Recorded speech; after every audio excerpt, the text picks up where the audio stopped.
दोस्तों, असदुद्दीन अवैसी का छोटा भाई अकबरुद्दीन अवैसी, जिनके स्कूल में बहुत से बच्चे रहते हैं और तालीम हासिल करते हैं, लेकिन अकबरुद्दीन अवैसी अपनी ज़बान से कहते हैं, मैं बच्चों के साथ बाप की तरह पेश आता हूँ। किस तरह अकबरुद्दीन अवैसी स्कूल के बच्चे के साथ पेश आते हैं, सुनिए इस वीडियो में।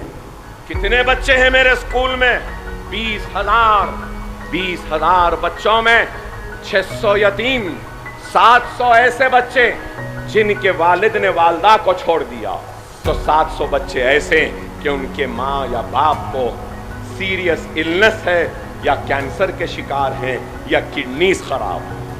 रमजान के महीने में एक नई चीज मेरे सामने आई, उस पर भी काम कर रहा हूं। मैंने अपने स्कूल के सारे यतीम बच्चों को बुलाया, उन सबको ईद के नए कपड़े दिए, लिफाफे में ईदी दी और उस यतीम के सर पर हाथ रखा और सबको रवाना किया खुशियों के साथ। और फिर एक 50-100 बच्चे खड़े थे, तो मुझे गुस्सा आया कि मैं यतीमों को बुलाया था, ये दूसरे कौन हैं? और गुस्से में गया और चीख कर कहा, यतीमों को बुलाया था, अगर इसमें कोई यतीम है जिसका बाप मर गया है तो हाथ उठाए। तो सिर्फ 2 उठाए 50 में से। मैंने कहा चलो 2 इधर आ जाओ। बाकी लोग क्यों खड़े हैं? मैंने तो नहीं बुलाया था ना। तो उसमें से 2 लड़कियां मेरे गुस्से को देखकर रोने लगी। मैंने पूछा क्यों रो रहे हो?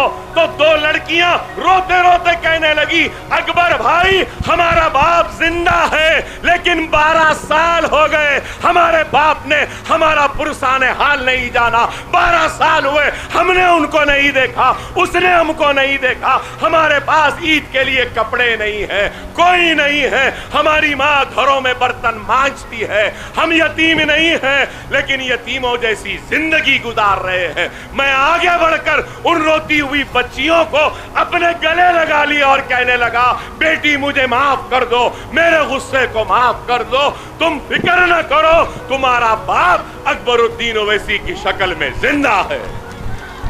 और उन सब को भी बुलाया, उनको भी दिया। उनको देने के बाद जब उनसे ईद मिलने के लिए गया तो और एक चीज सामने आई, शायद करने वालों के सामने ही आता, जिससे कराना है अल्लाह दिखाता।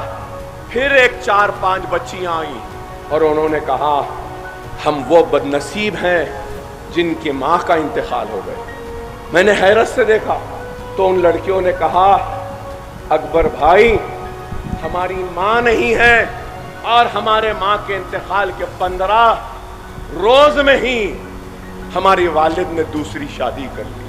हमारी सौतेली माँ हमारा ख्याल नहीं रखती। 2 महीने चिचा के पास, 3 महीने नानी के पास, फिर 2 महीने मामू के पास, तो फिर 4 महीने खाला के पास।